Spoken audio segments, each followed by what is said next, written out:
Good morning, नमस्ते नमस्ते नमस्ते नमस्ते। क्लासरुम म्यानेजमेन्ट भन्ने टपिक थियो है। क्लासरुम म्यानेजमेन्ट भन्ने टपिक थियो। ल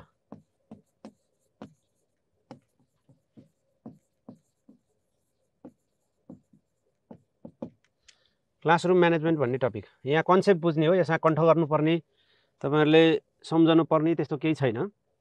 क्लासरुम म्यानेजमेन्ट भनेको कक्षा कोठामा, कक्षा कोठा भनेको सिकाइको थलो हो, सिकाइको स्थान हो, सिक्ने सिकाउने ठाउँ हो। कक्षा कोठा के हो? सिकाइको थलो हो।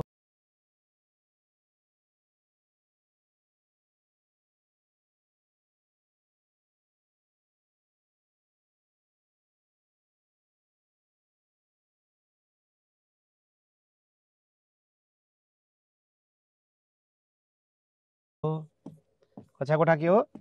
सिकाइको थलो हो, सिक्ने सिकाउने स्थान हो। सिकाउने सिकाइको स्थान, सिकाइको थलो हो, थलो हो, ठाउँ हो।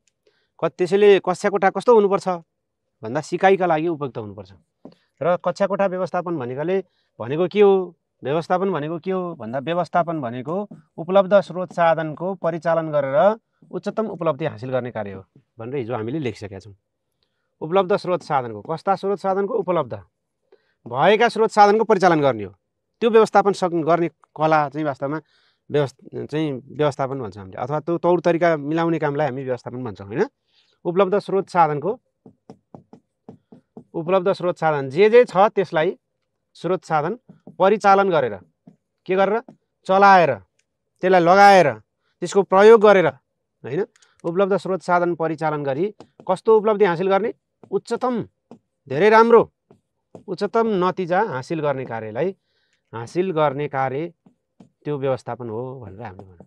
त्यसैले कक्षा कोठा व्यवस्थापन भनेको के हो त भन्ने सन्दर्भमा पनि हामीले हिजो चर्चा धेरै गरिसकेका छौँ। कक्षा कोठा व्यवस्थापन भनेको कक्षा कोठालाई सिकाइ अनुकूल हुने गरी मिलाउने कार्य हो नि। कक्षा कोठा व्यवस्थापन भनेको के रहेछ? कक्षा कोठालाई जसरी हुन्छ एट एनी कस्ट, कस्तो बनाउने? सिकाइ अनुकूल हुने गरी, सिक्न सिकाउन मिल्ने गरी, सिकाइ अनुकूल हुने गरी के गर्नु? बन्दोबस्त गर्नु। के गर्ने? बन्दोबस्त गर्नु। सिकाइ अनुकूल हुने गरी बन्दोबस्त गर्नु नै कक्षा कोठा व्यवस्थापन हो। कक्षा कोठा व्यवस्थापन भनेको के हो त भन्दा यो हो, सिकाइ अनुकूल हुने गरी। त्यसको ठाउँमा तपाईँलाई सिकाइ अनुकूल भन्ने ठाउँमा सिकाइ उपयोगी, सिकाइ उपयुक्त होइन भन्ने अप्सनहरू पनि आउन सक्छ, हो कि न? लर्निङ इन्भाइरोमेन्ट क्रिएट गर्नु पर्यो कक्षा कोठामा, भने त हो नि। Creating a good climate for learning, सिकाइका लागि राम्रो वातावरण तयार गर्नु काम, त्यस्तो काम नै वास्तवमा कक्षा कोठा व्यवस्थापन हो। अब कक्षा कोठामा व्यवस्थापनभित्र हामीले के कुराको व्यवस्थापन गर्नुपर्दछ त भनेर, कुनै पनि क्लासरुम छ भने त्यसलाई पहिला भौतिक हिसाबले चिटिक्क पार्नु पर्यो, भौतिक हिसाबले चिटिक्क पार्नु पर्यो। त्यसरी मनोवैज्ञानिक हिसाबले डर, त्रास, धाक, धम्की, ईर्ष्या, डाहा हुनु भएन। स्वतन्त्र रूपले रमाई आफ्नो गतिअनुसार विद्यार्थीहरू आफ्नो चाहनाअनुसार, रुचिअनुसार, क्षमताअनुसार, स्तरअनुसार आफ्नै गतिमा सबै बालबालिकाहरूले सिक्न सक्छन्। तर सिकाइको तरिका मात्रै फरक हुन्छ भनेर भनेको छ नि त होइन? त्यही भने होइन? ल, सिकाइको तरिका अथवा सिकाइको गति मात्रै फरक हुन्छ मान्छेको। सिक्ने सिकाउने कसैले हेरेर सिक्छ, कसैले गरेर सिक्छ, कसैले खाएर सिक्छ।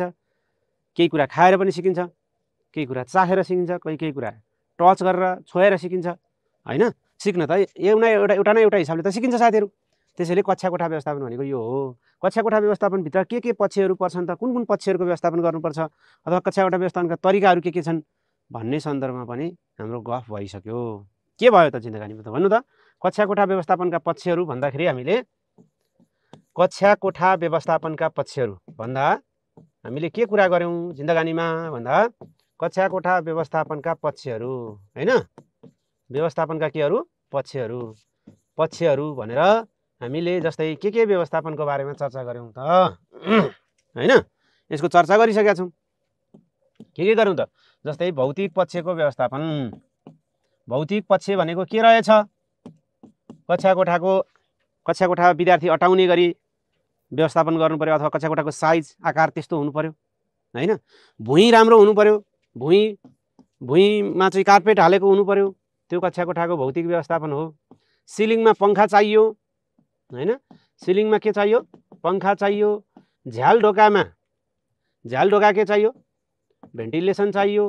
हावा र प्रकाश आउने खालको, हावा आवत जावत गर्न सक्ने हावा हैन, हावा यता उता ट्रान्सफर हुनु पर्यो, नत्र गुमुक्क हुन्छ हैन, गाह्रो हुन्छ नि।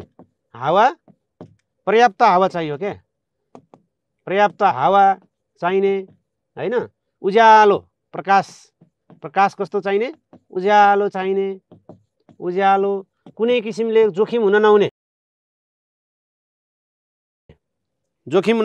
हेर्नुहोस् है, जोखिममा बस्नुहुन्छ बालबालिकाहरू? हुँदैन। भविष्यका कर्णधारलाई जोखिममा राख्नु हुँदैन। जोखिम नहुने गरी हैन, सुरक्षित किसिमले राख्नुपर्ने। कक्षा कोठामा बुक कर्नरको बन्दोबस्त गर्नुपर्ने। सफा हुनुपर्ने, सरसफाइ चटक्क पारेको हुनुपर्ने हैन।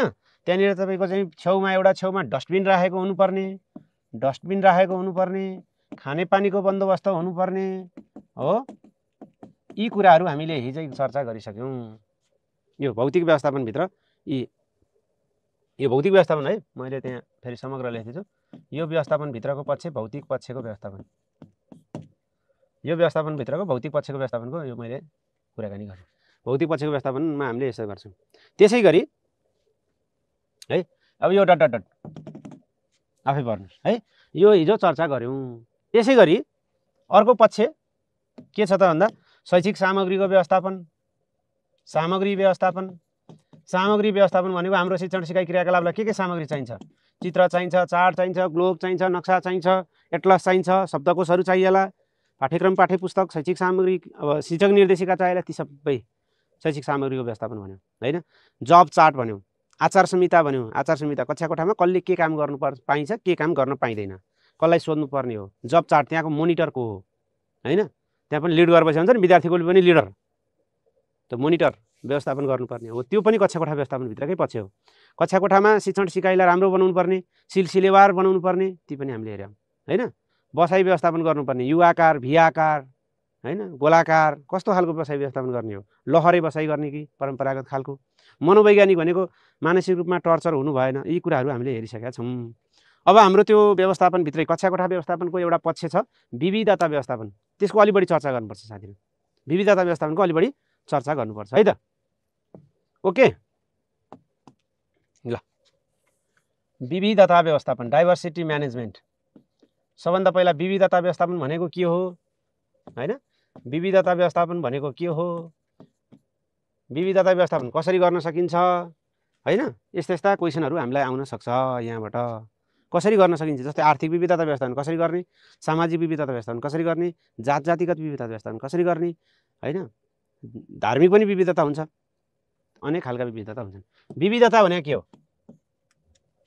विविधता, डाइभर्सिटी, एकै किसिमको नभएकोलाई हामी विविधता भन्छौँ। विविधता होइन, अहिले अलिक बढी पढ्नुपर्छ क्या विविधताको चाहिँ। हाम्रो युनिटमै त्यहाँ विविधता व्यवस्थापन भन्ने छुट्टै राखेको छ नि, हेर्नु भएको छ साथीले? यो छुट्टै राखेको छ नि, हेर्नु भएको छ? विविधता, गुड। वैयक्तिक भिन्नता। विविधता भनेको कक्षा कोठामा बालबालिकाहरू अनेक खालका हुन्छन्, हुन्छन्। ती अनेक खालका बालबालिकाहरूलाई सबैलाई स्वीकार्य वातावरण तयार गर्ने हैन, सम्मान र समान व्यवहारका साथ सिक्न पाउने वातावरण तयार गर्ने, उनीहरूको वैयक्तिक भिन्नताको ख्याल गर्ने हैन, एकअर्कामा सहयोग, मेलमिलाप, सहकार्य, एकताबद्ध भएर सिक्न पाउने वातावरण तयार गर्ने, त्यसलाई भन्छ विविधता व्यवस्थापन है। कानुनी व्यवस्था त अब तपाईँहरूले उसमा पनि पढ्नु भएको छ, त्यही भएर पनि मैले यतातिर कुरा गरिनँ है, कानुनमै पनि पढ्नु भएको छ नि। ल, विविधता व्यवस्थापनको कुराकानीमा विविधता भनेको के हो? विविधता भनेको के हो ल भन्नु त?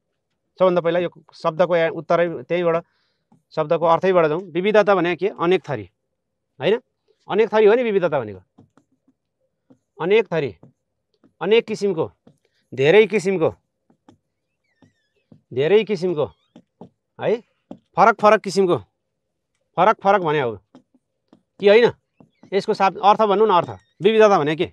अनेक थरी, धेरै किसिमको, एकै थरी नभएको, एक नासे नभएको, सानो ठुलो धनी गरिब हैन होचो अग्लो त्यो विविधता।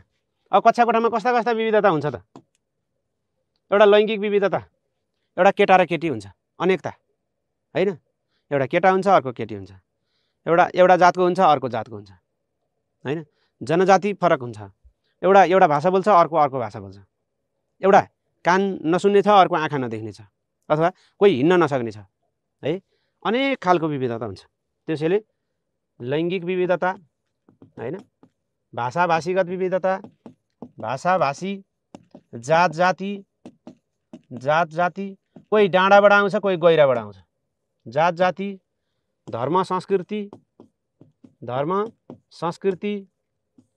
फरक फरक छ, सामाजिक अवस्था, आर्थिक अवस्था हो, सामाजिक आर्थिक फरक फरक छ नि विविधता हो कि हैन, भौगोलिक, राजनीतिक चाहिँ हुन्न यहाँ, विद्यार्थीलाई के को राजनीति हैन हो, डट लैङ्गिक, भाषिक, जात जाति, धर्म, संस्कृति, सामाजिक, आर्थिक, परम्परा, मूल्य, मान्यता, यी सबै हैन, आर्थिक अवस्था, भौगोलिक अवस्था, डट विविधता, अनेक विविधता हुन्छ, अनेक थरी। अब व्यवस्थापन भनेको त्यसलाई मिलाउनु हो नि त। व्यवस्थापनको अर्थ के हुन्छ? मिलाउनु। व्यवस्थापनको अर्थ हुन्छ तिनीहरूलाई एकैसाथ सिक्ने वातावरण तयार गर्नु, एकताबद्ध गर्नु भन्ने हुन्छ, एकताबद्ध गर्नु। अथवा अर्को किसिमले के भन्छ? स्वीकार्य हुन्छ, हामीलाई पनि ओके छ भन्ने वातावरण तयार गर्नु पर्यो। एउटा होचो हुन्छ एउटा अग्लो हुन्छ, त्यो होचोलाई अगाडि ल्याएर राखेपछि ठिकै छ, न्याय भयो नि, न्यायोचित व्यवहार गर्नुपर्छ हामीले। त्यसैले स्वीकार्य वातावरण तयार गर्ने, स्वीकार्य वातावरण तयार गर्ने, समान र सम्मानजनक सिक्न पाउने वातावरण तयार गर्ने, समान र सम्मानजनक सिक्न पाउने वातावरण तयार गर्ने, सम्मानजनक सिक्न पाउने वातावरण तयार गर्ने, सिक्न पाउने वातावरण तयार गर्ने, वातावरण तयार गर्ने हो। यो कामलाई हामी व्यवस्थापन भन्छौँ हैन, यो विविधता व्यवस्थापनभित्र कुरा। त्यसैले हामीले विविधता व्यवस्थापन भनेको के हो त भन्दा के बुझ्ने भन्दा अनेक थरी बालबालिका छन्, तिनीहरूलाई एकताबद्ध भएर समूहमा बाँधेर लिएर जाने भनेको त्यो हो नि, समूहमा बाँधेर लिएर जाने। उनीहरू फरक फरक खालका छन्, तर विविधताको हामीले के गर्नुपर्छ? फरकपनलाई सम्मान गर्नुपर्छ। फरक छ भन्दैमा उसलाई हेला गर्ने होइन, तिरस्कार गर्ने होइन, विभेद गर्ने होइन, समान व्यवहार गर्ने, अझै न्यायोचित व्यवहार गर्ने, जो कमजोर छ नि त्यसलाई अतिरिक्त समय प्रदान गर्ने हैन, त्यो एउटै सूत्रमा बाँध्ने कस्तो राम्रो, त्यही हो। त्यसैले विविधता व्यवस्थापन भनेको के हो? हामीले एकमुष्ट भन्दाखेरि के भनेर भन्छौँ त भन्दा विविधता व्यवस्थापनको अर्थ कक्षा कोठामा भएका अनेक थरी बालबालिकालाई एकताको सूत्रमा बाँध्ने। सूत्र भने के हो फेरि? होइन, एकताबद्ध भएर लिएर जाने, अनेकतामा एकता भन्छ हैन। एक विविधता व्यवस्थापन भनेको के हो? कक्षामा भएका धेरै थरीका विद्यार्थीलाई, कक्षामा भएका अनेक थरी विद्यार्थीलाई के गर्ने? एकताबद्ध बनाउने। अनेक थरी विद्यार्थीलाई उनीहरूको शैली अनुसार सिकाउने भए पनि भयो, उनीहरूको भाषा, धर्म, संस्कृतिको सम्मान गर्ने हैन, विद्यार्थीलाई सम्बोधन हुने गरी सिकाउने, सम्बोधन हुने गरी क्या, सम्बोधन हुने गरी विद्यार्थीकोलाई सम्बोधन गरी सिकाउने, अनेकतामा एकताको भाव सिर्जना गर्ने। के भन्न खोजेको? अनेकतामा एकताको भाव सिर्जना गर्ने, एकताको भाव सिर्जना गर्ने, त्यही हो विविधता व्यवस्थापन भनेको, एकताको भाव सिर्जना गर्ने। अब हामीलाई क्वेसन सोध्छ विविधता व्यवस्थापनको उद्देश्य के हो भनेर, हेर्नुहोस् है, एउटा क्वेसन, विविधता व्यवस्थापनको उद्देश्य के हो? विविधता व्यवस्थापनको उद्देश्य के हो? उद्देश्य के हो हैन? क सबैलाई बराबर व्यवहार गर्नु, सबैलाई के गर्नु? बराबर व्यवहार गर्नु, बराबर समान व्यवहार गर्नु हैन। अर्को, कमजोरलाई धेरै समय प्रदान गर्नु,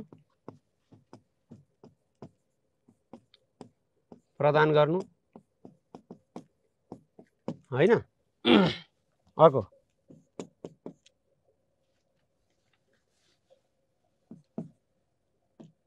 गति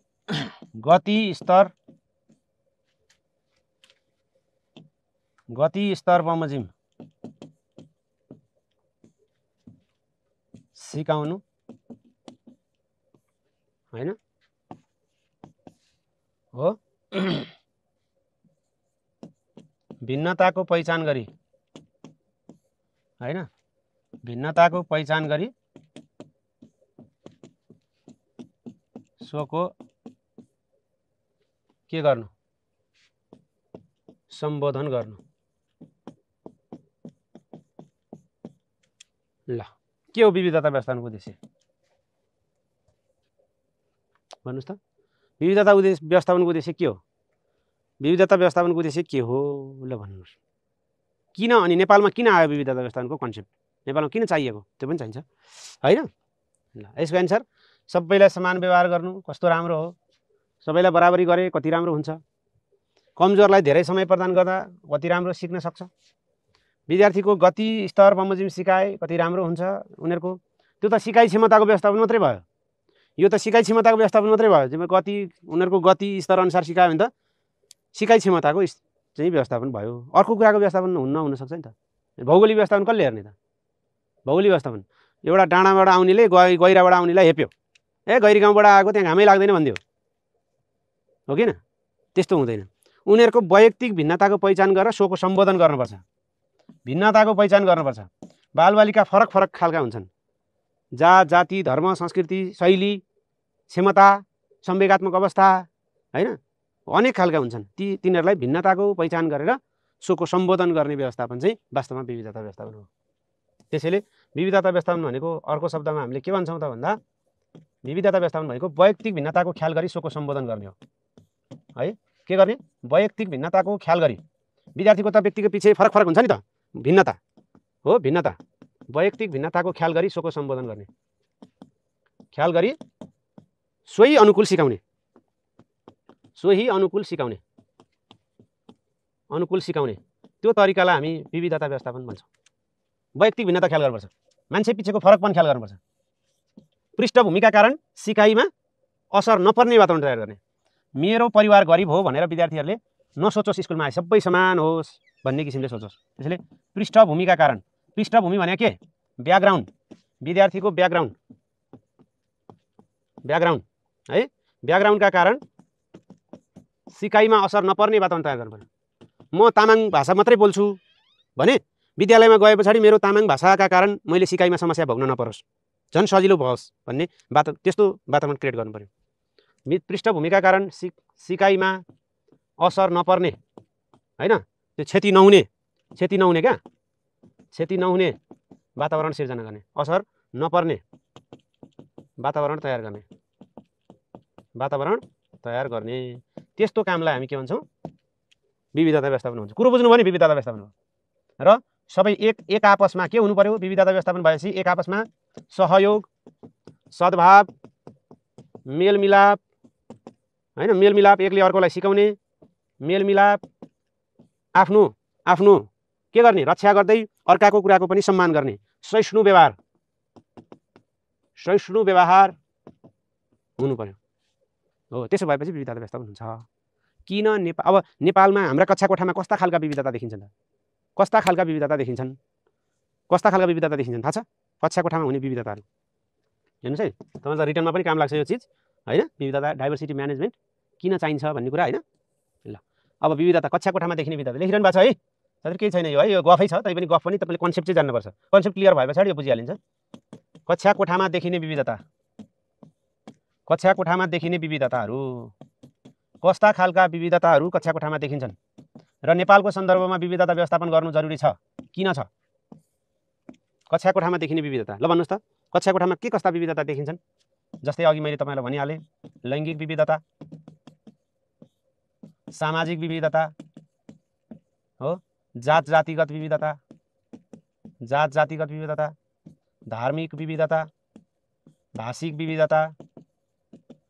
विविधता हैन, भूगोल, कोही गाउँबाट आउने, कोही सहरबाट आउने, भौगोलिक विविधता नेपालकै छँदैछ हैन। आर्थिक कोही धनी हुन्छ कोही गरिब हुन्छ, आर्थिक विविधता छँदैछ। सामाजिक सांस्कृतिक छँदैछ, संस्कृतिका आधारमा विविधता छ। कोही सिकाइ क्षमताका आधारमा, सिकाइ क्षमता, कोही कमजोर विद्यार्थी हुन्छ कोही चाहिँ जान्ने विद्यार्थी हुन्छ। जान्नेलाई अझ जान्ने बनाउने र कमजोरलाई जान्ने बनाउने हाम्रो उद्देश्य थियो है। धार्मिक विविधता, भाषिक विविधता, सिकाइ क्षमता, गति, उनीहरूको विद्यार्थीको गति हुन्छ। संवेगात्मक विविधता हुन्छ, कोही रोइहाल्छ, केही भन्यो भने रोइहाल्ने, कोही हाँसेको हाँसे गर्ने, रमाको रमाइ गर्ने, संवेगात्मक विविधता हुन्छ हैन। कोही रोएका विद्यार्थी हुन्छन्, कोही घरमा पिर परेका विद्यार्थी होलान्। संवेगात्मक अवस्था विद्यार्थी अनुसार फरक फरक हुन्छ। हो, हुन्छ कि हुँदैन? हुन्छ। ल, कोही त्रसित विद्यार्थी होलान्, जी, कोही चाहिँ त्यो जुन हुन्छ नि श्रमिक विद्यार्थी होलान्, श्रमिक मजदुर हैन, त्यस्ता विद्यार्थी पनि हुन सक्छन् भनेर हामीले भन्न सक्छौँ। शैली फरक हुन सक्छ, सिकाइ क्षमता, गति, सिकाइ शैली। कोही आँखा नदेख्ने होला, अपाङ्गता भएका होला कोही है, अपाङ्गता भएका हुन्छ कि हुँदैन? अपाङ्गता भएका, कक्षा कोठामा देखिने विविधताहरू। हाम्रो राष्ट्रिय पाठ्यक्रम प्रारूपले 15 थरीका विविधता भनेर देखाएको छ। शारीरिक, मानसिक हैन, धार्मिक, यी सबै। यो नेपालमा विविधता व्यवस्थापन किन गर्नु परेको ल भन्नुस्? नेपालमा विविधता व्यवस्थापन गर्नुको कारण के हो? यसको फाइदा के होला भन्नु त? के फाइदा हुन्छ? के फाइदा हुन्छ विविधता व्यवस्थापन गरेर? ल भन्नु। किन के फाइदा हुन्छ? विविधता व्यवस्थापन गर्यो भने के फाइदा हुन्छ?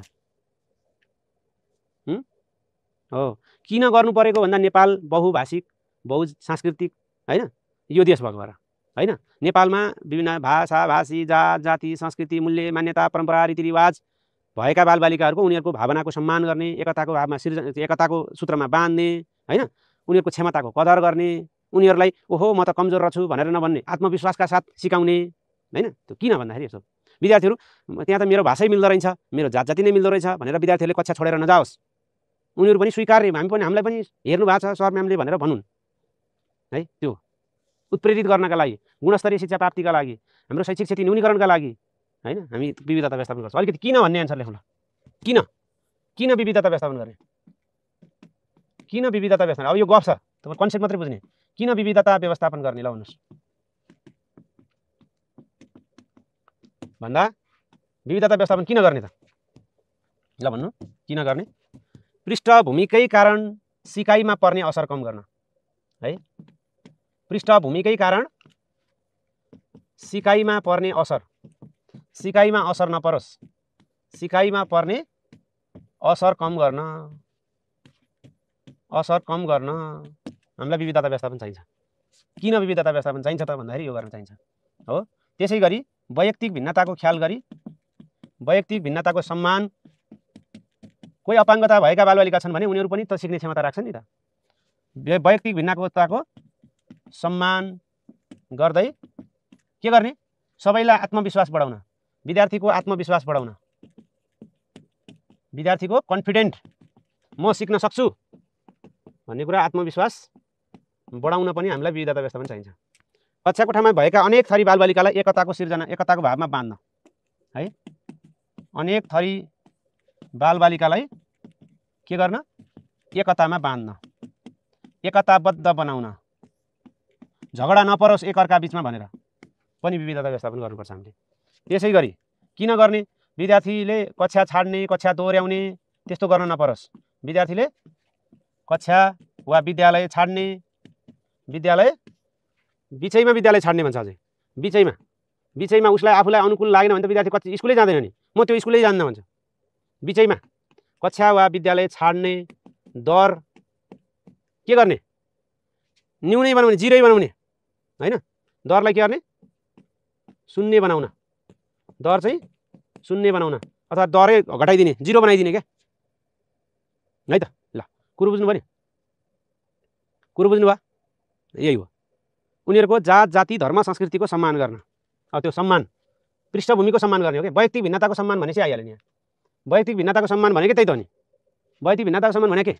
पृष्ठभूमिको सम्मान गर्ने है, पृष्ठभूमिको सम्मान गर्ने, अवस्था बुझेर शिक्षण गर्ने। जुन अवस्था छ त्यसैलाई बुझेर उत्प्रेरित पार्ने, सक्रिय पार्ने, उनीहरूलाई प्रोत्साहन दिने, उनीहरूलाई उत्प्रेरणा प्रदान गर्ने भने त हो नि हैन।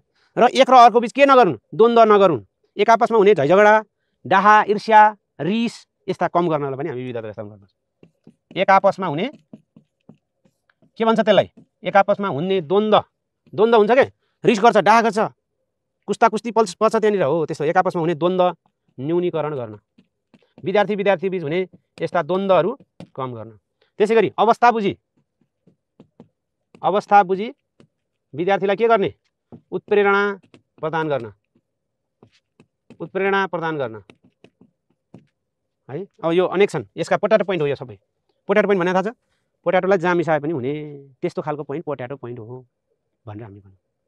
धर्म, संस्कृति, परम्परा सबैलाई सम्मान गर्ने, भेदभावको अन्त्य गर्ने, भेदभावको के गर्ने? अन्त्य गर्ने, कमजोरलाई माथि उठाउने हैन। जो बालबालिकाहरू चाहिँ पढाइमा विषयमा विद्यालय छोड्छन् त्यस्ता बालबालिकाहरूलाई पढाइमा निरन्तरता दिन लाउने, विद्यार्थीको अवस्था बुझेर सोही अनुसार सिकाउने। मुख्य कुरो भनेको के हो? त्यही हो, अवस्था बुझेर सिकाउने। अवस्था बुझेर, पृष्ठभूमि बुझेर, वैयक्तिक भिन्नता बुझेर भनेर कन्सेप्ट राख्नुपर्छ। मैले के भन्नु पर्यो? विद्यार्थीको के बुझेर? विद्यार्थीको के बुझ्ने? विद्यार्थीको वैयक्तिक भिन्नता बुझेर भन्ने बन्नु पर्यो क्या। वैयक्तिक भिन्नता बुझेर अथवा अवस्था बुझेर, जस्तो अवस्था छ त्यस्तै अवस्थाकालाई सिकाउने हो। विद्यार्थी ओहो नजान्ने रहेछ, यति पनि नजान्ने भन्न हामीले मिल्दैन। त्यो नजान्ने भएर त हामी बाट सिक्न आएको हैन। कति होचो रहेछ डल्ले भाइ भनेर भन्न मिल्दैन, होचोलाई पनि सिकाउनु पर्यो। कति अग्लो लमतन्ने भन्न मिल्दैन हामीले। त्यो अग्लो भएका विद्यार्थीको पनि त सिक्ने चाहिँ उनीहरूको अधिकार हो नि त, उसको पनि उसलाई पनि सिकाउनु पर्यो। ए तामाङ पो हो भनेर भन्न मिल्दैन, ए मधेसी पो हो भनेर भन्न मिल्दैन, कति काले भन्न पनि मिल्दैन, कति गोरे भन्न पनि मिल्दैन। त्यो उनीहरूको अवस्था त्यस्तै छ। जस्तो अवस्था छ त्यसैलाई हामीले के गर्ने? सिकाइ अनुकूल बनाउने। त्यसैले वैयक्तिक भिन्नता बुझेर, अवस्था बुझेर हैन, कन्डिसन बुझेर, उनीहरूको अवस्था कस्तो छ अवस्था बुझेर, अथवा के भन्छ पृष्ठभूमि बुझेर, पृष्ठभूमिको पहिचान गरेर, पृष्ठभूमि के गरेर पहिचान गरेर सिकाउने। यसलाई नै हामी विविधता व्यवस्थापन भन्छौँ। हो, अवस्थालाई स्वीकार गरेर सिकाउने। कस्तो राम्रो कुरा हो। अवस्थालाई स्वीकार गरेर सिकाउने। क्लियर छ कुरा? अवस्थालाई स्वीकार गरेर सिकाउने। अब विविधता व्यवस्थापन गर्नुभन्दा अगाडि हामीले तिनीहरूको के गर्नुपर्छ थाहा छ? पहिचान गर्नुपर्छ। विद्यालयमा सबै विद्यार्थीहरूलाई एउटै रङको कपडा लगाउनु आर्थिक विविधता कायम हो। पृष्ठभूमि भनेको के हो सर? पृष्ठभूमि भनेको ब्याकग्राउन्ड। जस्तो म गरिब परिवारबाट आएको भनेर कोही विद्यार्थीले भन्छ, त्यो एउटा पृष्ठभूमि हो। उसको ब्याकग्राउन्ड के बेस लेभल, घरको अवस्था भनेको पारिवारिक अवस्था, धार्मिक, सांस्कृतिक, आर्थिक, शारीरिक, बौद्धिक हैन, त्यो ब्याकग्राउन्ड भनेको त्यही हो। मेरो लेभल अवस्था के छ? म गरिब परिवारबाट आएको, म चाहिँ हिन्दू धर्म मान्ने, अथवा कसैले बौद्ध धर्म मान्ने भन्ला, अथवा कसैले चाहिँ म इस्लाम हो भन्ला, त्यही त हो नि है। कुरो बुझ्नु नि? त्यसैलाई विद्यार्थीको वैयक्तिक भिन्नता बुझेर सिकाउने भन्छ। विद्यार्थीको पृष्ठभूमिको पहिचान गरेर सिकाउने भन्छ। उनीहरूको अवस्थाको पहिचान गरेर सिकाउने हैन, उनीहरूको गति हेरेर सिकाउने, त्यही हो। उनीहरूको मातृभाषामा सिकाउने। मातृभाषा कुन मातृभाषा बोल्ने? ब्याकग्राउन्ड भने त्यही त हो। घरमा कुन भाषा बोल्छ त्यसै अनुसार सिकाउनु पर्यो स्कुलमा पनि हैन त। यो सबभन्दा जटिल व्यवस्थापन हुन्छ नि। विविधता व्यवस्थापन गर्नु त गाह्रो कुरा हो। कोही जान्ने हुन्छ, कोही नजान्ने हुन्छ, कोही तामाङ बोल्छ, कोही मैथिली बोल्छ हैन। दुईटैको अवस्था बुझ्नु पर्यो हामीले। कोही कान नसुन्ने होला, कोही आँखा नदेख्ने होला, कोही हिँड्न नसक्ने होला। शिक्षक त के हुनु पर्यो? सबैलाई उस्तै हुनु पर्यो। शिक्षकले त समान व्यवहार राख्नुपर्छ, सकारात्मक दृष्टिकोण राख्नुपर्छ, सम्मान गर्नुपर्छ सबैको आफ्नो अवस्थाको। सबैलाई एकै ठाउँमा ल्याएर सिकाउनुपर्छ। उनीहरूको क्षमता अनुसार, रुचि अनुसार। कोही खेल्न जाने भन्ला, कोही कक्षा कोठामै बसेर सिक्ने भन्ला, कोही सरले भन्दै मात्रै हुन्छ भनेर कसले लेख्नु पनि पर्छ भन्ला। यही पनि त विविधता व्यवस्थापन तपाईँ गरेको नि। यस्तो जाबो कुरा के त हत्ता गरिरहेछ सर, यस्तो त आउँछ हामीलाई, भोलि पर्सि सेकेन्ड पेपरमा पढौँला भन्नुभयो नि, त्यो पनि एउटा विविधता व्यवस्थापन हो। त्यो पनि एउटा विविधता छ यहाँ। यो के ल्याङल्याङ गरिरहेको सर, बिहान बिहान यो विविधता व्यवस्थापनको हामी जाउँ अगाडि जाउँ, अर्को पढौँ भन्दै हुन्छ। तर कन्सेप्ट बुझ्नु पर्यो। कोही साथीहरू भर्खरै चाहिँ कति 8-10 वर्ष चाहिँ पढाइ छोडेर आएका साथीहरूलाई त्यसका शब्दहरूसँग फेरि चिन्नलाई गाह्रो भइरहेछ। यहाँ पृष्ठभूमि भनेको के हो हैन, वैयक्तिक भिन्नता भनेको के हो, यस्ता शब्दहरूमा पनि साथीहरूमा के भइरहेछ? अलमल भइरहेछ हो। त्यस्ता साथीहरू पनि हुनुहुन्छ। हो, त्यही हो। यो पनि एउटा विविधता हो। क्या पृष्ठभूमि भनेको ब्याकग्राउन्ड हो, वैयक्तिक भिन्नता भनेको इन्डिभिजुअल फरकपन हैन, डाइभर्सिटी के छ त भन्ने कुरा। त्यो अवस्थालाई बुझेर सबैको अवस्थालाई जे भए पनि आफ्नै तरिकाले जानुपर्छ भन्ने त्यही त हो है। त्यो कुरा बुझ्नु होला साथीहरूले। विविधता व्यवस्थापन भनेको त्यही हो, जसले वैयक्तिक भिन्नतालाई बुझ्छ, अवस्थालाई, कन्डिसनलाई बुझ्छ, पृष्ठभूमिलाई बुझ्छ। अब हामीले विविधता व्यवस्थापन कसरी गर्ने भन्ने हुन्छ नि। विविधता व्यवस्थापन कसरी गर्ने भन्ने हुन्छ हुँदैन? कसरी गर्ने ल भन्नुहोस्? पहिचान कसरी गर्ने? सबभन्दा पहिला विविधता व्यवस्थापन कसरी गर्ने? विविधता व्यवस्थापनका लागि के गर्नुपर्छ? बोलीमा पनि विविधता व्यवस्थापन चाहिन्छ साथीहरू। कोही विद्यार्थी छ, तपाईँले जान्ने विद्यार्थीलाई चाहिँ ओहो राम्रो राम्रो वाह भन्नु, नजान्नेलाई के पढेको यस्तो, यति पनि थाहा छैन, नजान्ने, भुस, अल्छी भनेर भन्नुभयो भने खतम भयो, बर्बाद भयो अल्छी तैँले पढेर खाँदैनस् भनेर भन्नुभयो भने गयो त विद्यार्थी त भोलिपल्ट आउँदैन तपाईँको क्लासमा। किन आउने? अल्छी भन्नुभयो तपाईँले, भुस भन्नुभयो, फटाहा भन्नुभयो, होइन? त्यो विविधता भयो नि। विविधता छ तर व्यवस्थापन भएन, गयो।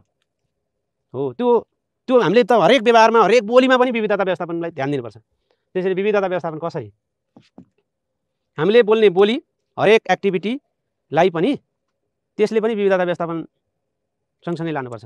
अल्छी पढेर खाँदैनस् तैँले, के लेखेको यो यसरी हुन्छ, यस्तो तरिकाले हुन्छ भनेर भन्नु हुँदैन। बिस्तारै भइहाल्छ नि, बिस्तारै सुधार हुँदैछ, ओहो कति राम्रो भनिदिनुपर्छ। अनि उसलाई के हुन्छ? शारीरिक दण्डभन्दा मानसिक दण्ड त खतरनाक हुन्छ नि। जिब्रोले काट्छ भन्छ नि त्यही भएर मान्छेले, होइन? मनमा लागेको चोट झन् डेन्जर हुन्छ भन्छ। कोही विद्यार्थी रोइरहेछ भने तपाईँले ए रुन्छ किन रोको भन्नुभयो भने के भयो? झन् विविधता व्यवस्थापन भयो कि भएन? भएन। त्यहाँ ए रुन्छ भन्यो भने त ओहो उसलाई के पिर परेर रोको छ, रुन्छ भनिदिनु भयो। उसले के गर्दैन? तपाईँलाई भन्दैन त्यसपछि। हो कि ल त्यसो भएदेखि बिस्तारै बिस्तारै भइहाल्छ नि, होइन? ल विविधता व्यवस्थापन कसरी भन्दा उनीहरूको पहिचान गर्ने, पृष्ठभूमिको पहिचान गरेर गर्ने। पृष्ठभूमिको पहिचान गरेर, पृष्ठभूमिको अथवा अवस्थाको पहिचान गर्ने। सबभन्दा पहिला अवस्थाको के गर्ने? पहिचान गर्ने। पहिचान गर्ने है। पहिचान भनेको के? आइडेन्टिफाई। कुन अवस्थाका रहेछन्? पृष्ठभूमि भने के? अवस्था भने के? पृष्ठभूमि भनेको उनीहरूको भाषा के रहेछ, उनीहरूको जात जाति के रहेछ, उनीहरूको आर्थिक अवस्था के रहेछ, होइन? उनीहरूको आर्थिक अवस्था के रहेछ, सांस्कृतिक सामाजिक सांस्कृतिक अवस्था के रहेछ, होइन? सामाजिक सांस्कृतिक मनमा चोट पुग्नु भएन विद्यार्थीको। सांस्कृतिक अवस्था के रहेछ, आर्थिक सामाजिक सांस्कृतिक भौगोलिक अवस्था के रहेछ, होइन? भौगोलिक अवस्था कहाँबाट आएको मान्छे हो, जट भाषा, धर्म संस्कृति परम्परा कताका हुन्, होइन? परम्परा के छ, हो त्यो पृष्ठभूमि बुझ्नु पर्यो। गलतलाई पनि राम्रो भन्ने होइन, तर राम्रोलाई प्रोत्साहन गरेपछि त्यो गलत के हुन्छ? बिस्तारै त्यतातिर जान्छ है। अब हाम्रो चाहिँ राम्रोलाई ओहो राम्रो भनेपछि बिग्रिन्छ भन्ने चलन छ, तर त्यस्तो गर्ने होइन। उसले त सकारात्मक तरिकाले ट्रिट गर्नुपर्ने हुन्छ, होइन? पृष्ठभूमिको अवस्थाको पहिचान गर्नुपर्छ। हामीले गर्ने व्यवहार, शिक्षकले गर्ने व्यवहार कस्तो हुनुपर्छ? सकारात्मक हुनुपर्छ, न्यायोचित हुनुपर्छ, होइन? व्यवहार कस्तो गर्ने त भन्दा सकारात्मक। हामीले बोल्ने बोली सकारात्मक, न्यायोचित, सम्मानजनक। शिक्षकले बोल्ने बोली कस्तो हुनुपर्छ? सम्मानजनक बोली र व्यवहार।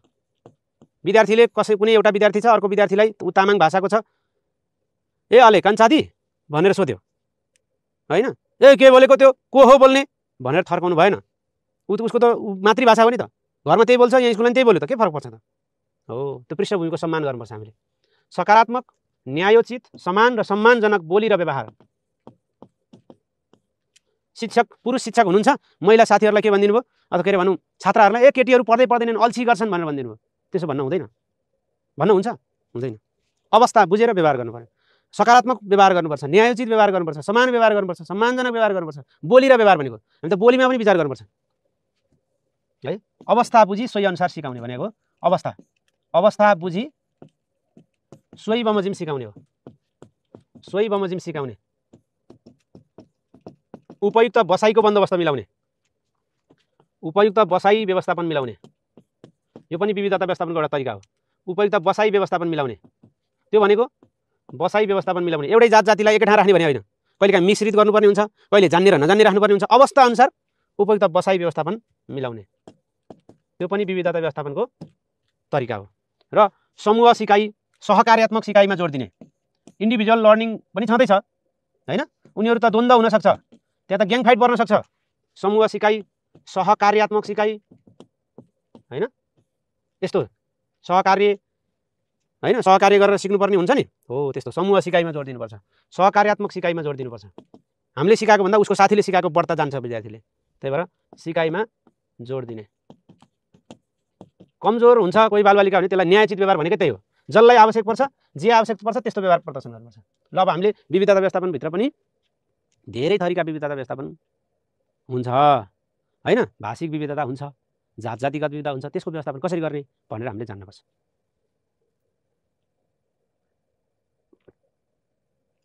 आफ्नो भाषै घरको भाषै बोल्न नपाउने के स्वतन्त्रता हनन भएन? आफ्नो घरको भाषा बोल्न नपाउने, बोल्न पाउनुपर्छ। हो कि ल अब त्यसैले अब हामी भाषिक विविधता व्यवस्थापनको कुरामा जाउँ। विभिन्न भाषाका बालबालिका आउँछन्, तिनीहरूलाई कसरी सिकाउने है भाषिक विविधता व्यवस्थापन। यो गफ त गफै छ, तर पनि हामीले कन्सेप्ट चाहिँ जान्नु क्लियर हुनुपर्छ। के रहेछ विविधता व्यवस्थापन भनेको, कसरी सिकाउने रहेछ, जात जातिगत विविधतालाई कसरी गर्ने हैन भनेर हामी जाउँ। ओके, नीतिगत व्यवस्था त त्यस्तो छैन, पाठ्यक्रममा पनि राखेको छ हैन। नीतिमा छ हाम्रो राष्ट्रिय शिक्षा नीतिमा विविधता व्यवस्थापनको कुरा। भौतिक व्यवस्थापनमा विद्यालय व्यवस्थापन समिति र प्रहको भूमिका ज्यादा हुन्छ है। ल अब हामी भाषिक विविधता व्यवस्थापनको कुराकानी गरौँ। कक्षा कोठामा भाषिक विविधता हुन्छ, भाषिक विविधता हुन्छ कि हुँदैन? ल कक्षा कोठामा भाषिक विविधता, अहिले हाम्रो चाहिँ जनगणनाले पनि हाम्रा भाषा, मातृभाषा बोल्ने भाषा कतिवटा भाषा छ भन्छ? 124 वटा भाषा छ भन्छ। व्याख्या चाहिन्छ क्या यसको, तपाईँले कण्ठ गरेर हुनेवालै छैन यसमा, कण्ठ गरेर हुन्न। यहाँ त बुझ्नुपर्छ, जरो कुरो नबुझेसम्म यसको एन्सर मिल्दैन साथीहरू। त्यही भएर पनि हामीले व्याख्या गर्नु परेको के रहेछ त भन्दा हाम्रो व्यवहारिक उदाहरणहरू नदिएसम्म कुरै बुझ्नुहुन्न क्या है, कुरो बुझ्नु नि। ल अब यो भाषिक विविधता भनेको के हो? भाषाका कारण पनि बालबालिकाहरू धेरै फेल भएका छन् भनेर भन्छ।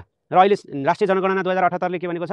हाम्रो नेपालमा बोलिने मातृभाषाहरू 124 वटा छन्, जात जातिहरू 142 वटा छन् भन्छ हैन? के भन्दैन? भाषा 124 र जात जाति 142 ल भनेर भन्छ। त्यसैले भाषाका कारण सिकाइमा असर नपरोस्, त्यही त हो नि, आफ्नै भाषामा सिक्न पाइयोस्। मातृभाषाका कारण अझै, भाषा भनेको त के हो? मातृभाषा, उसको त मातृभाषा हो नि। घरमा बोलिने भाषालाई मातृभाषा भन्छ। घरमा बोलिने सर्वप्रथम उटुकुटुकु हिँड्दाखेरि घरमा पहिलोचोटि उसले जे शब्दहरू सुन्यो नि त्यो भाषा हो मातृभाषा भनेको। घरमा बोलिने आमा बुवाले बोलिने भाषा मातृभाषा हो। मातृभाषाका कारण के नपरोस्? सिकाइमा असर नपरोस्। कुनै एउटा विद्यार्थीले चाहिँ तलाई ट भन्यो, त्यसलाई जिस्काउनु हुन्छ? हुँदैन, उसलाई जिस्काउनु हुँदैन। त्यो मातृभाषाका कारण त्यसो भएको हुनसक्छ हैन। मातृभाषा घरमा बोलिने भाषाका कारण सिकाइमा असर नपर्ने गरी वातावरण सिर्जना गर्नु वास्तवमा भाषिक विविधता व्यवस्थापन हो। वातावरण सिर्जना गर्नु चाहिँ भाषिक विविधता व्यवस्थापन हो। ल अब कसरी गर्ने भाषिक विविधता व्यवस्थापन? कसरी गर्ने हो जस्तो लाग्छ? मातृभाषामा सिकाइदिने सक्दियो हैन? के गर्ने? मातृभाषामा सिकाउने।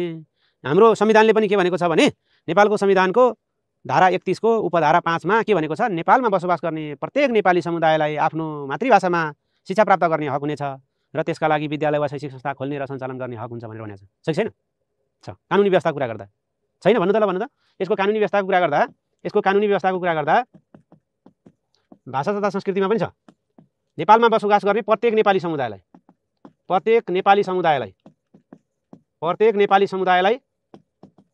समुदायलाई के छ?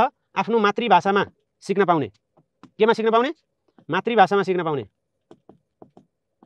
मातृभाषामा शिक्षा दिने, शिक्षा पाउने र त्यसका लागि विद्यालय वा शैक्षिक संस्था खोल्ने, त्यसैका लागि विद्यालय वा शैक्षिक संस्था खोल्ने र सञ्चालन गर्ने हक छ। शैक्षिक संस्था सञ्चालन गर्ने, शैक्षिक संस्था खोल्ने र सञ्चालन गर्ने हक छ। यसले पनि के देखाउँछ भने संविधानले समेत यो अधिकार दिएको रहेछ नेपालमा बस्ने समुदायलाई। त्यसैले आफ्नो समुदायको मातृभाषामा सिक्न पाउने। सबभन्दा पहिला त हामीले मातृभाषामा शिक्षा दिने हो। मातृभाषामा शिक्षा प्रदान गर्ने विविधता व्यवस्थापनको एउटा तरिका। अर्को विविधता व्यवस्थापनको तरिका भनेको बहुभाषिक शिक्षा। बहुभाषिक शिक्षा हैन? हुन्छ नि, थाहा छ बहुभाषिक भनेको? मातृभाषा समेत एक वा सो भन्दा बढी भाषामा दिने शिक्षालाई बहुभाषिक भन्छ। मातृभाषा समेत बहुभाषिक भनेको मातृभाषा समेत एक वा सो भन्दा बढी हैन, बढी भाषाका माध्यमबाट शिक्षा प्रदान गर्ने हो। यो पनि भइहाल्यो। मातृभाषा समेत एक वा सो भन्दा बढी भाषाका माध्यमबाट शिक्षा प्रदान गर्ने, भाषाका माध्यमबाट शिक्षा प्रदान गर्ने, त्यसलाई भन्छ बहुभाषिक। एउटा भाषा मात्रैबाट होइन, अर्को भाषाबाट पनि सिकाउनु पर्यो हैन? त्यो बहुभाषा त शिक्षकले जान्नु पर्छ। अब के गर्नु त? हो किन? र सबै भाषाभाषीप्रति हामीले के गर्नुपर्छ? सबै भाषाभाषीप्रति समान व्यवहार प्रदर्शन गर्नुपर्छ। कसैको भाषालाई पनि हेप्न हुँदैन, समान र सम्मानजनक व्यवहार प्रदर्शन गर्नुपर्छ। व्यवहार गर्ने। अर्कोको भाषालाई होच्याउने, छोट्याउने, बङ्ग्याउने, यसो भन्छ उसो भन्छ भनेर भन्ने, त्यसो गर्न हुँदैन। अब यस्तो हुन्छ चाहिँ कक्षा कोठामा चाहिँ के हुन्छ भने एउटा चाहिँ भाषा दुईटै भाषा जान्ने हुन्छ, नेपाली पनि जान्ने अर्को पनि जान्ने, अर्को चाहिँ एउटा मात्रै मातृभाषा मात्रै जान्ने हुन्छ।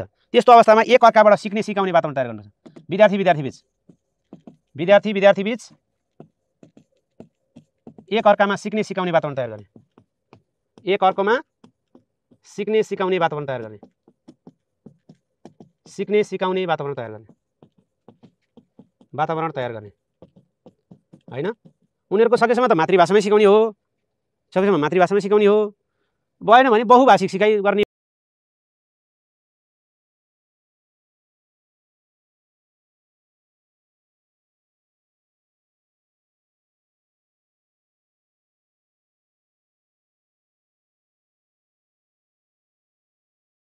हो हैन।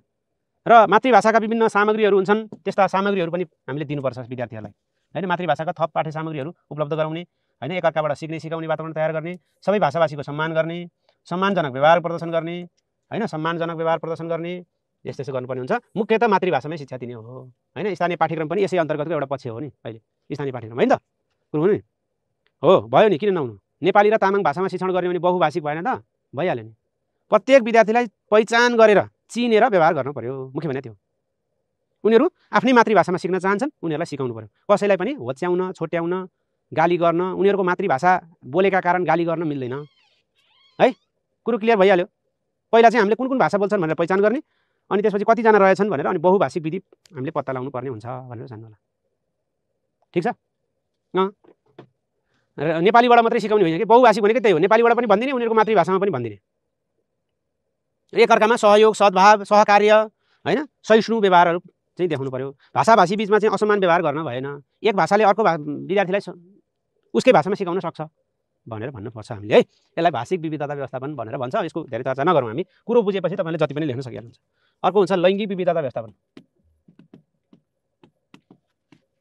लैङ्गिक विविधता, केटा र केटी बीचमा हुने भिन्नता, फरकपन कसरी विभेद गर्नुहुन्छ? विभेद गर्ने कि नगर्ने? केटा केटी बीच हैन, केटा केटी बीच अथवा छात्र छात्राबीच भनेको छात्र छात्राबीच हुने विभेद हैन, विभेद गर्ने कि नगर्ने? नगर्ने। फरकपन हटाउने, फरकपन त गर्ने, व्यवहार बराबरी बनाउने, अझै भन्छ न्यायोचित व्यवहार गर्ने। यहाँ त न्यायोचित व्यवहार गर्नुपर्छ नि, न्यायोचित, नत्र केटाहरूले केटीलाई अवसरै दिँदैनन्, त अवसर नदिए बेला उनीहरूलाई अनिवार्य गराउनु पर्यो। छात्राको सहभागिता अनिवार्य, सकारात्मक विभेद गर्नुपर्छ। न्यायोचित व्यवहार, त्यो भित्र पर्छ सकारात्मक विभेद। हामीले यसरी विभेद गर्नु पर्यो कि जसका कारण महिलालाई फाइदा होस् अथवा केटीलाई फाइदा होस्, केटीलाई फाइदा हुने गरी, छात्रालाई फाइदा हुने गरी सकारात्मक विभेद गर्नुपर्छ। हामीले उदाहरण दिँदा, बोल्दा, व्याख्या गर्दा, अनेक जे गर्नुहुन्छ नि, त्यो गर्दाखेरि के गर्नु पर्यो त भन्दा छात्र छात्रालाई कसैलाई पनि हेला नहुने गरी, जस्तै कक्षा कोठामा मोनिटर छान्नुपर्ने छ, केटालाई दिने केटीलाई पनि दिने। अब सरसफाइ गर्न चाहिँ खालि केटीलाई मात्रै लाउने, केटाहरूलाई पनि लाउनु पर्यो। कार्य विभाजन गर्दा, नेतृत्व बनाउँदा हैन, नियमको पालना गर्दा केटाले मात्रै मान्नुपर्ने, केटीले मात्रै मान्नुपर्ने होइन। फेरि केटा र केटी फरक हो भनेर पनि सिकाउनु हुँदैन उनीहरूलाई। सँगसँगै बराबरी हो, दुईटै हाम्रो यो समाजमा चाहिन्छ भन्ने तरिकाले लानु पर्यो। फेरि केटीलाई मात्रै धेरै गर्ने अनि केटालाई चाहिँ फेरि फरक हो, यिनीहरू केटा र केटी फरक हुन्, छुट्टै हुन् भनेर त्यस्तो व्यवहार पनि गर्नु हुँदैन। हाम्रो समाजमा केटा पनि छन्, केटी पनि छन्, हाम्रो घरमा बुवा पनि हुनुहुन्छ, आमा पनि हुनुहुन्छ, समाजमा सबैको समान भूमिका छ, दुईटै चाहिन्छ भनेर लानु पर्यो के। हामीले समूहहरू बनाउँदाखेरि केटाकेटी दुईटैलाई सहभागी गराएर बनाउने, बसाइ व्यवस्थापन गर्दा पनि केटाकेटी दुईटैलाई सहभागी गराउने हैन। हरेक क्रियाकलापमा बराबरी सहभागिता होस्, निष्पक्ष व्यवहार गर्ने भने त हो नि। अपमान भएको महसुस नहुने गरी त्यस्तो सिर्जना गर्ने, कस्तो राम्रो कुरा गर्नु हो। ल अब लैङ्गिक विविधता व्यवस्थापन त्यही हो, जसले केटा र केटी बीच हुने विभेद अन्त्य गरोस्, मुख्य भूमिका त्यो। अब के गर्ने त? के गर्ने? ल के गर्ने? बोली व्यवहार, शिक्षकको बोली हुन्छ नि, शिक्षकको बोली व्यवहार हैन, त्यहाँ भएका क्रियाकलापहरू कस्तो हुनु पर्यो? समान हुनु पर्यो वा सम्मानजनक हुनु पर्यो। मिसले गाली गर्दा केटाहरूलाई यी केटाहरू फटा छन् भन्न पनि भएन, सरले गाली गर्दा यी केटीहरू अल्छी छन्, गफ मात्रै गरिरहन्छन् भन्न पनि मिल्दैन। त्यही हो, हामी भन्छौँ नि हाम्रो विविधता व्यवस्थापन भएन, भइरहेछ नि क्या हैन। त्यो कार्य विभाजन गर्दा, नेतृत्व छनौट गर्दा, कार्य विभाजन र नेतृत्व छनौट गर्दा, नेतृत्व कक्षा कोठामा पनि मोनिटर छनौट गर्नु पर्यो नि। छनौट गर्दा के गर्नु पर्यो? समान अवसर सिर्जना गर्नु पर्यो। केटीले चाहिँ अवसरै नपाउने, सिर्जना गर्नु पर्यो हैन। समूह विभाजन गर्दा, बसाइ व्यवस्थापन गर्दा, समूह विभाजन गर्दा केटा र केटी फरक हुन् भन्ने ढङ्गले लानु भएन कि बराबरी हुन्, एकअर्कामा सहकार्य गरेर नै हामी अगाडि बढ्नुपर्छ भन्ने भावना सिर्जना गर्नुपर्छ हामी। समूह विभाजन र बसाइ व्यवस्थापन गर्दा के गर्ने? दुवैको सहभागी गराउने, छात्र छात्र दुईटैको सहभागिता, छात्र छात्र दुईटैको सहभागिता, छात्र दुवैको सहभागिता गराउने हैन। कुनै प्रोग्राममा जानु पर्यो भने अब महिलालाई दिँदैनन् त्यहाँ छात्रलाई दिँदैनन् भने छात्र अनिवार्य भनेर भन्दिने है। यो लैङ्गिक विविधता व्यवस्थापनका अनेक उपाय छन्, एउटा मात्रै उपाय होइन। अहिले कोटा छुट्याएको छ नि, त्यो पनि एउटा लैङ्गिक विविधता व्यवस्थापन हो। केटीको सहभागिता भएन, महिलाको सहभागिता राज्यका निकायहरूमा भएन हैन भनेर त्यो बन्दोबस्त मिलाएको हो। अहिले 33% दिएको पनि किन हो त भन्दा केटाहरूले आफू आफू मात्रै सांसद बने, पुरुष शिक्षकहरू मात्रै भए हैन भनेर हेरौँ कोटा छुट्यायौँ। केटालाई त हेला भयो, तर त्यसलाई सकारात्मक विभेद भन्छ। कमजोरलाई फाइदा हुने गरी, कमजोरलाई अथवा भनौँ कमजोर त नभनौँ, तल परेकालाई भनौँ न, जसको सङ्ख्या कम छ, सङ्ख्या कम भएकोलाई फाइदा हुने गरी विभेद गर्नु, त्यो के हो? सकारात्मक विभेद हो। कुरो बुझ्नु? सकारात्मक विभेद हैन। महिलालाई घरमै मात्रै राखिरहेछ, अब त त्यहाँ चाहिँ अवसर पाएका छैनन् उनीहरूले, त्यहाँनिर उनीहरूको चाहिँ त्यो वातावरण त्यहाँनिर हुन सकेका छैन, उनीहरूलाई कोटा दिएपछि उनीहरू आउँछन्, माथि उठ्छन् भनेर त्यो विभेद, महिला र पुरुषलाई त विभेद त भयो, तर विभेद भएका कारण तल रहेका कम सङ्ख्या भएकालाई फाइदा भयो। कुरो बुझ्नु नि? हो नि, कम सङ्ख्या भएकालाई फाइदा भएन? भयो नि त, फाइदा त भयो नि त। त्यसैले कम बराबरी अवसर सिर्जना गर्नलाई त त्यसो गर्नैपर्छ।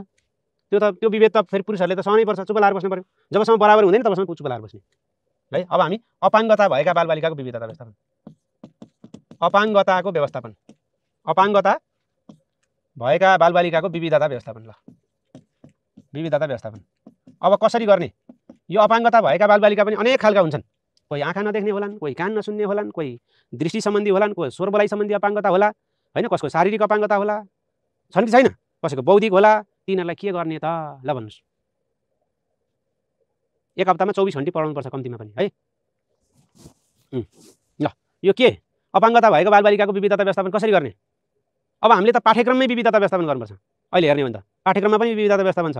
अपाङ्गता भएका बालबालिकाले सिक्न त सक्छन्, तर उनीहरूको सिकाइको गति, क्षमता के हुन्छ? शैली फरक हुन्छ, शैली फरक हुन्छ। हो, त्यसै अनुसार सिकाउनु पर्यो। शिक्षण विधिमा परिवर्तन गर्नु पर्यो। शिक्षण विधि वा तरिका कस्तो हुनुपर्छ? हाम्रो अपाङ्गता मैत्री हुनुपर्छ है। कस्तो हुनुपर्छ? मैत्री हुनुपर्छ। मैत्री जसरी शिक्षण त्यसै गरी सिकाउने हो। जस्तै भन्नुहोस् त, दृष्टिबिन हुनुहुन्छ भने, कोही आँखा देख्नुहुन्न भने ब्रेल लिपिका माध्यमबाट सिकाउनु पर्यो। ब्रेल लिपिका माध्यमबाट सिकाउनु पर्यो हैन, हो कि? कोही स्वर बोलाइ सम्बन्धी अपाङ्गता छन् हैन, बहिरा वा स्वर बोलाइ सम्बन्धी अपाङ्गता भएका छन्, स्वर बोलाइ सम्बन्धी अपाङ्गता भएका छन्, अपाङ्गता भएका छन्। त्यस्ता बालबालिकालाई के गर्नुपर्छ त हामीले भन्दा साङ्केतिक भाषाको माध्यमबाट सिकाउनुपर्छ। साङ्केतिक भाषाको माध्यम सिक्नु पर्यो। साङ्केतिक भाषा 1-2-3 महिनामा त सिकिहालिन्छ नि। त्यस्ता बालबालिका छन् भने हैन, यसरी सिकाउनु पर्यो। शिक्षण विधि वा तरिका अपाङ्ग मैत्री भनेको त हाम्रो तरिका त्यही अनुसार लानु पर्यो। हामीले मूल्याङ्कनको तरिका पनि अपाङ्गता भएको विद्यार्थीको मैत्री बनाउनुपर्छ। मूल्याङ्कनको के हुन्छ? विधि तरिका, जसले जे गर्न सक्छ त्यही गराउने हो। विधि तरिका पनि अपाङ्ग मैत्री हुनुपर्छ। जस्तै परीक्षामा समय थप, जस्तै के हुन्छ? परीक्षामा 1 घण्टा 30 मिनेटसम्म थप छ नि त, अहिले छैन? 1 घण्टा 30 मिनेटसम्म समय थप हो। यो पनि वास्तवमा के हो? हाम्रो अपाङ्गता भएका बालबालिकाहरूको विविधता व्यवस्थापन हो भनौँ। विविधता व्यवस्थापन भनेको अब कक्षा कोठामा जान आउन सक्ने अपाङ्ग मैत्री चाहियो।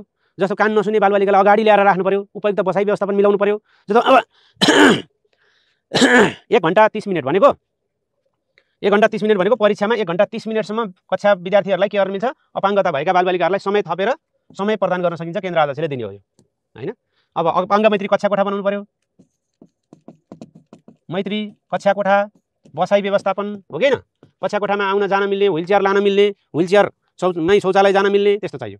कक्षा कोठा, बसाइ व्यवस्थापन, डेस्क बेन्च बसाइ व्यवस्थापन, त्यसै किसिमको डेस्क बेन्चको व्यवस्था त्यसै अनुसार हुनु पर्यो।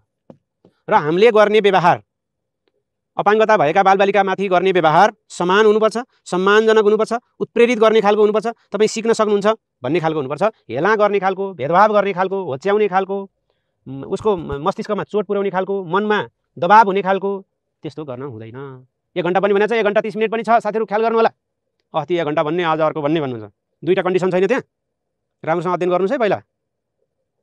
कुरो बुझ्नु भयो भएन? अपाङ्गता भएका बालबालिकाको फाइदा उठाउन भएन, उनीहरूलाई आफ्नै किसिमले सिकाउनु पर्यो भनेको त हो नि, होइन र कि होइन? हो। अहिले यो सिकाइको सन्दर्भमा अब सिकाइ क्षमताको विविधता पनि हामी गर्छौँ। उनीहरूको बुझ्ने साङ्केतिक भाषामा भन्दाखेरि 1 घन्टा 30 मिनट हो। दुईटा कन्डिसन भनिसकेको छु तपाईँले, पहिला शिक्षा नियमावली हेर्नुहोस् त। उनीहरूले बुझ्ने साङ्केतिक भाषामा शिक्षण के अरे बुझ्ने साङ्केतिक भाषामा परीक्षा दिँदाखेरि 1 घन्टा 30 मिनटसम्म परीक्षामा समय थप प्रदान गर्ने भनेर लेखेको छ कि छैन? मैले दुईटै भनेको छु तपाईँहरूलाई, दुईटै छैन? छ नि। ल अब सिकाइ क्षमताको विविधता व्यवस्थापनको कुरा गर्दा एउटा तपाईँहरूलाई आउँछ बहुबौद्धिकता भन्ने है। गुड। बहुबौद्धिकता भन्ने हुन्छ। यो हावार्ड गार्डनरले बहुबौद्धिकताको यो सिद्धान्त प्रतिपादन गरे हुन्, तपाईँहरूलाई थाहा छँदैछ होइन? यो अरू व्याख्या गरिरहनु पर्यो त। अपाङ्गता भएका बालबालिकालाई सम्मान हुने गरी, भेदभाव नहुने गरी, घृणा नहुने गरी, अथवा भनौँ उनीहरूलाई उनीहरूको मनस्थितिमा चोट नपुग्ने गरी, सिक्न सक्छन् भन्ने गरी उत्प्रेरित पारेर सिकाउनु पर्यो, यति भने हो क्या होइन? विशेष विद्यालयहरू स्थापना गर्ने, विशेष विद्यालयमा लाने, ती कुराहरू छँदैछन्। एउटा सिकाइमा बहुबौद्धिकता, मल्टिपल इन्टेलिजेन्सको कुराकानी थोरै गरौँ। हरेक बालबालिकामा के हुन्छ? सिक्ने क्षमता हुन्छ, सिकाइको तरिका मात्रै फरक हुन्छ भनेर सिकाइका बहुबौद्धिकताहरू। सबै बालबालिकाले भिन्न भिन्न तरिकाबाट, भिन्न भिन्न क्षमता भएका बालबालिकाले भिन्न भिन्न तरिकाबाट सिक्छन् भन्ने हो नि। त्यसको सन्दर्भमा हावार्ड गार्डनरको सिकाइमा बहुबौद्धिकता भन्ने छ, त्यो कुराकानी गरौँ। हरेक मान्छेसँग बुद्धि छ, सिकाइमा बहुबौद्धिकता होइन? बहुबौद्धिकता एउटा लेख्नु त, सिकाइमा बहुबौद्धिकता। यो चाहिँ सन् कहिले? 1983 होइन? अनि हावार्ड गार्डनरका अनुसार 8वटा बहुबौद्धिकता छन् र पछि डोनाल्ड जोहारले एउटा थप गरेका थिए। यो बुझ्नुपर्छ है। हावार्ड गार्डनरका अनुसार 8वटा बहुबौद्धिकता छन् मान्छेका। बौद्धिकताहरू कतिवटा छन्? 8वटा छन्। मान्छेसँग यो बौद्धिकता हुन्छ। अब यो भनेको के? यो साथीहरूलाई थाहा छ बहुबौद्धिकता भनेको के रहेछ? कोहीसँग भाषा एकदमै शाब्दिक क्षमता बढी हुन्छ होइन? शाब्दिक क्षमता कसैसँग बढी हुन्छ, कसैसँग तर्क गर्ने क्षमता हुन्छ, कसैसँग चित्र हेरेर सिक्ने क्षमता हुन्छ, कोही बलवान हुन्छ, यस्तो बढी देखाउने खालको है। कोही चाहिँ गीत गाउन सक्ने क्षमता हुन्छ, कोही अन्तर्मुखी हुन्छ, कोही बहिर्मुखी हुन्छ, बाहिर देखाउने है। कोही प्रकृतिमा घुमी रमाइ निकुञ्ज घुम्ने अनेक गर्ने, त्यस्तो बौद्धिकता हुन्छ भनेर हामीले भन्न सक्छौँ। यसलाई लेख्नुहोस् के बौद्धिकता हुन्छ त? अब 1 नम्बर 2 नम्बर लेख्नु पर्दैन। शाब्दिक वा भाषिक बौद्धिकता, शाब्दिक वा भाषिक बौद्धिकता, भाषा लाउन सक्ने, गफ गर्न हान्न सक्ने। अर्को तार्किक वा गणितीय बौद्धिकता, कुबेर सर जस्तो IQ को ज्ञान भएको। दृश्य बौद्धिकता, अन्तर्मुखी, बहिर्मुखी है। यसलाई वैयक्तिक र अन्तर्वैयक्तिक पनि भन्छ। यसलाई वैयक्तिक भन्छ, आफूले आफ्नो मात्रै कुरो, अर्कालाई भन्दै नभन्ने, आफ्नो कुरो मात्रै गर्ने, अर्कालाई कुरै नगर्ने, के गुपचुप राख्ने, सबै कुरा कसैलाई नभन्ने, त्यो वैयक्तिक हो। अनि बहिर्मुखी, अन्तर्वैयक्तिक, सङ्गीत बुद्धि, अर्को गीत गाउन सक्ने बुद्धि होइन, प्राकृतिक बुद्धि हो। अर्को शारीरिक बुद्धि, शारीरिक बौद्धिकता, आफ्नो गरेर खाने खालको हो, यति बौद्धिकता हुन्छ। साङ्गीतिक भनेको सङ्गीत हो, केही छैन। 1, 2, 3, 4, 5, 6, 7, 8 र यसैमा डोनाल्ड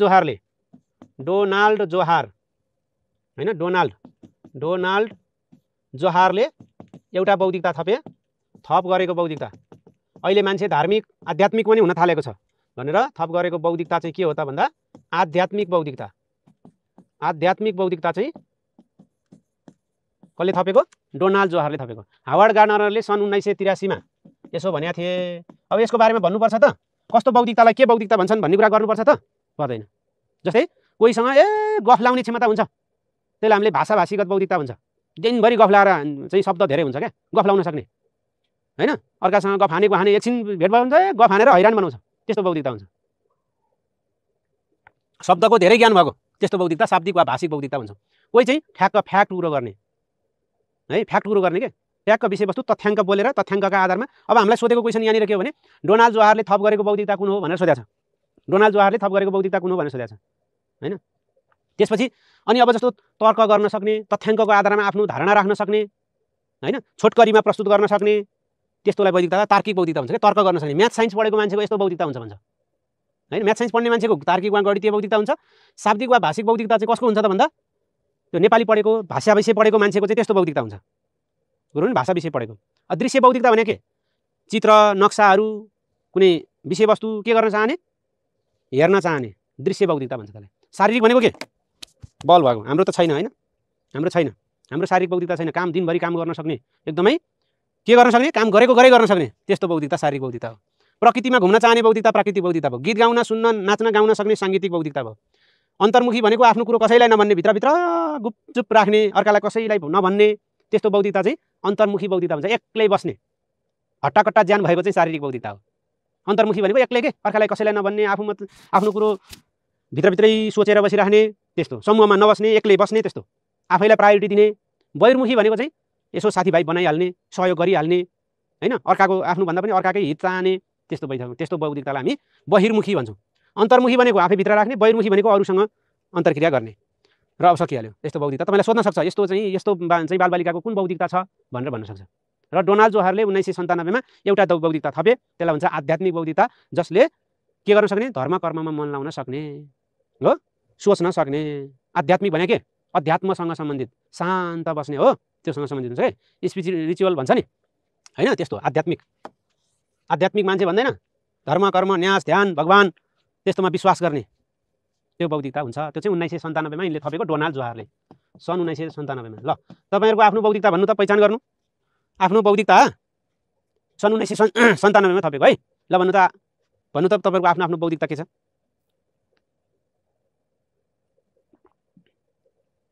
जजले भन्नुभयो नि उहाँहरूमा अन्तर्मुखी बौद्धिकता रहेछ। जसले म यो बौद्धिकता हो होइन भन्नु भएन नि, उहाँहरू अन्तर्मुखी हुनु रहेछ, आफ्नो कुरा कसैलाई नभन्ने, एक्लै बस्न चाहने, समूहमा बस्न नचाहने, एक्कल के भनेर जिस्काउँछन् हाम्रो गाउँघरतिर, के भन्छन् क्या एउटा शब्द, हैन, के भन्छन्, त्यो चाहिँ धार्मिक भयो। अध्यात्मसँग सम्बन्धित भनेपछि धर्मसँग सम्बन्धित हुन्छ, हैन। ल, अब के, शब्द धेरै व्याख्या गर्ने, शाब्दिक, तर्क गर्न सक्ने, छोटकरीमा भन्न सक्ने, म्याथमेटिकल हिसाब गर्न सक्ने, क्यालकुलेटिङ क्षमता भएको हाम्रो कुबेर सर जस्तो। दृश्य बौद्धिकता, चित्र चार्ट पढ्न सक्ने, अन्तर्मुखी आफूभित्रै राख्ने, गुपचुप राख्ने, बहिर्मुखी अर्कालाई सहयोग गर्न चाहने। तपाईँको नोटमा यो छँदैछ, त्यसै अनुसार हेर्नु होला है। ल, यहाँ सोध्न सक्ने क्वेसन चाहिँ, कुनै व्यक्तिले गरेर सिक्न चाहन्छ, अभ्यास गर्न चाहन्छ, शरीर हिष्टपुष्ट छ, त्यसमा भएको बौद्धिकता के हो, शारीरिक बौद्धिकता भन्नु पऱ्यो क्या हो। ल, कुरो हुँदैन नि। ल, अब हामी एउटा बौद्धिकता छ आर्थिक बौद्धिकता, अनि सामाजिक सांस्कृतिक बौद्धिकताको पनि कुरा गर्नुपर्छ। आर्थिक बौद्धिकता, ल के अरे, आर्थिक विविधता, हैन, आर्थिक विविधता। कक्षा कोठामा धनी र गरिब भएका बालबालिका, धनी र गरिब दुईटै किसिमका बालबालिकाहरू आउँछन्। ती बालबालिकाहरूलाई हामीले के गर्नुपर्छ, हैन, ती बालबालिकालाई हामीले के गर्नुपर्छ, समान व्यवहार गर्नुपर्छ, न्यायोचित व्यवहार गर्नुपर्छ। तल्लो लेभलमा भएकालाई छात्रवृत्ति दिनुपर्छ, एउटै पोसाकको व्यवस्था गर्नुपर्छ, त्यही त गफ हो, हैन, कुरो हुँदैन नि। ल, आर्थिक विविधता व्यवस्थापन भनेको कक्षामा भएका बालबालिकाको आर्थिक अवस्थाको पहिचान, बालबालिकाको आर्थिक अवस्थाको पहिचान। मानौ तपाईँले चाहिँ कक्षा कोठामा महँगो बुक किनाइदिनु भयो विद्यार्थीलाई, सबैले किन्नुपर्छ भन्नुभयो, त्यो आर्थिक विविधता भएन। अब जो गरिब हुन्छ, जो किन्न सक्दैन, उसलाई मर्का पर्नु हुँदैन। कक्षामा भएका बालबालिकाको आर्थिक अवस्था पहिचान गरी सोको सम्बोधन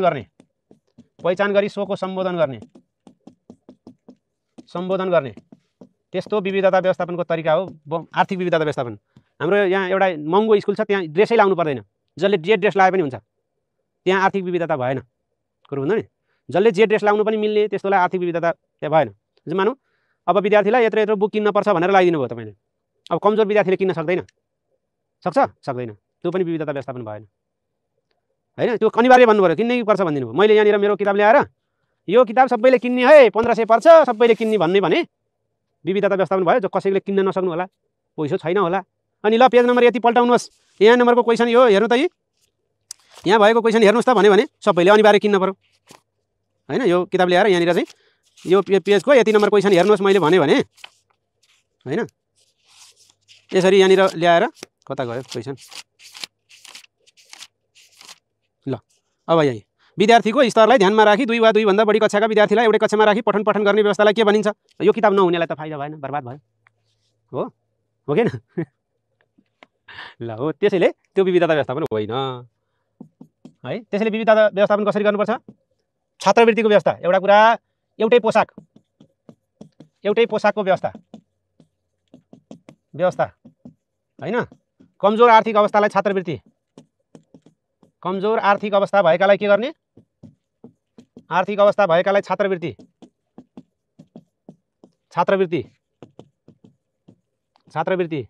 हैन। अनि निशुल्क शैक्षिक सामग्री।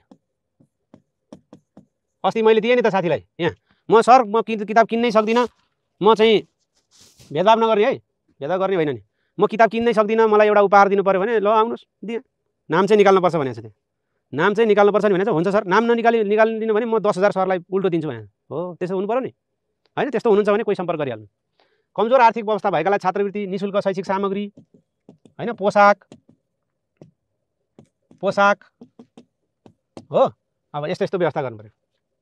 पोसाकको व्यवस्था, धनी र गरिब बीच भेदभाव नगर्ने हैन। त्यो कक्षा कोठामा पनि हुन्छ नि, धनीको छोरालाई चाहिँ धेरै प्रायोरिटी दिने, गरिबलाई चाहिँ नदिने, त्यस्तो पनि गर्नु हुँदैन। धनी र गरिब बीच के नगर्ने? भेदभाव नगर्ने। तर न्यायोचित व्यवहार चाहिँ गर्ने। फेरि न्यायोचित व्यवहारले केही असर हुँदैन। तल रहेकालाई पैसा दिनुभयो, जस्तो यहाँ यत्रा धेरै साथीहरू हुनुहुन्छ, एउटालाई मैले किन्न नसक्नेलाई दिएँ भने भेदभाव त भयो नि, तर कमजोरलाई फाइदा भयो। त्यो भने त च्यालेन्ज हो कि साथीहरू, 10,000 चाहिँ कहाँबाट आउँछ भन्दा त्यो त च्यालेन्ज हो नि। जसरी पनि मैले निकाल्नै पर्छ नाम भन्ने च्यालेन्ज भएन हो कि भन्दा च्यालेन्ज भयो नि त। च्यालेन्जले पढ्नुहुन्छ, नामै निकाल्नु भयो। पोहोर साल एकचोटि नाम निकालिसकेर आउनुभएको थियो है। धनी र गरिब बीच के गर्नु भएन? भेदभाव नगर्ने। कमजोरलाई न्यायोचित व्यवहार गर्ने।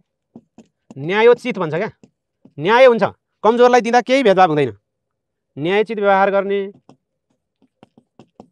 त्यस्ता बालबालिका जसलाई आर्थिक अवस्थाका कारणले पढ्न सकेका छैनन् तिनीहरूलाई अब समान व्यवहार गर्ने। धनी गरिब बीच भनेर त भनिरहनु परेन हो कि न। ल कोही साथीहरूलाई अब क्लासै चाहिँ पढ्न नसक्ने अवस्था पनि हुन्छ नि, त्यस्तो साथीहरूलाई हुनुहुन्छ भने त्यो मलाई भनेको छ त। 1500 नपुगेर क्लास बन्द भएको कुरा मलाई भनेको छ त? छैन नि त।